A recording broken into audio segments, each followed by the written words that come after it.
காட்டும். எனக்கும் உனக்கும் இருக்கும் நெருக்கம் இளமை தொடங்கி முதுமை வரைக்கும்.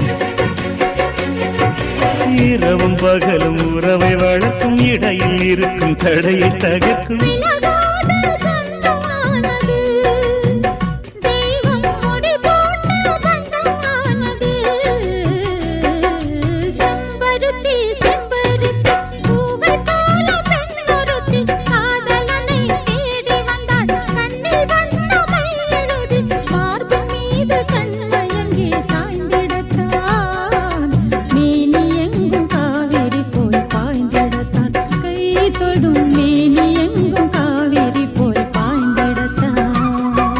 செம்பருத்தி செம்பருத்தி பூவை போல பெண்ணொருத்தி